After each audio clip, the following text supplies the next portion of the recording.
that you have incredible, outrageous love and you want to give it to everyone and you're so generous. Just want others to be able to receive your love and give you love in return.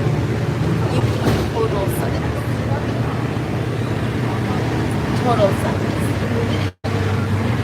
Again, writing a book, Compassionate Communication.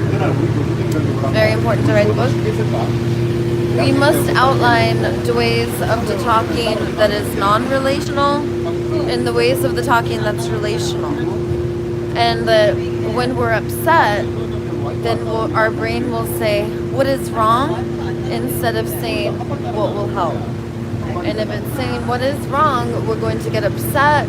We're going to look at ourselves and look at others. And if we look at others, we're going to blame them. If we look at ourselves, we're going to shame ourselves. And instead, we want to think about what will help. And when we get to what will help, then we get conscious and creative. We see lots of options. We see each other as allies and supporters who can help us in our needs. When we about what is wrong, then everyone else seems like a dreadful idea. And when we think about what will help, everyone else seems like a wonderful idea. A duper-duper. It's lovable. You're very quiet in the chat today. I want to know what's lovable. You are so... Oh, look, Andrew's lovable. You're my hero, too. Another thing that we got to realize that nuclear family was created, all of the men were rounded up. They came and they took sometimes young boys, as like children even, made them into warriors and traumatized them. And then the men learned how to rape and pillage and conquer. And then they're told they can have a nuclear family where they have a female, because the kings who conquered needed to have a female so he would have a descendant, so you could leave all his treasures to him. Because if you're going to keep all your treasures to yourself and not share, then you got to give it all to one person. So it's absolutely ridiculous. So the men are the most traumatized. The women have not been traumatized. We're just kind of like fluffing our hair.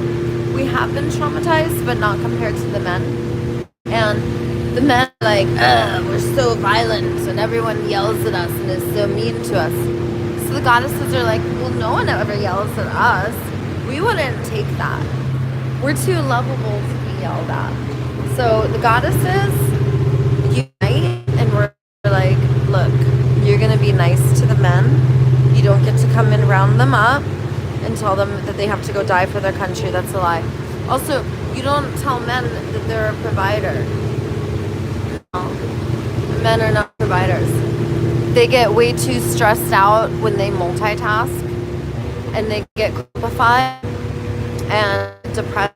They don't want that. I want them to be spacious, filled with strength and flexibility and joy and ecstasy and play. And then the men are happy, and the goddesses give them affection. And pervy and weird and stressed out. So goddesses are like, we don't want to give you affection. And the guys are like, but you're withholding our needs. We actually really need affection. We need to be showered in it. Non-stop, caressed and pet as men.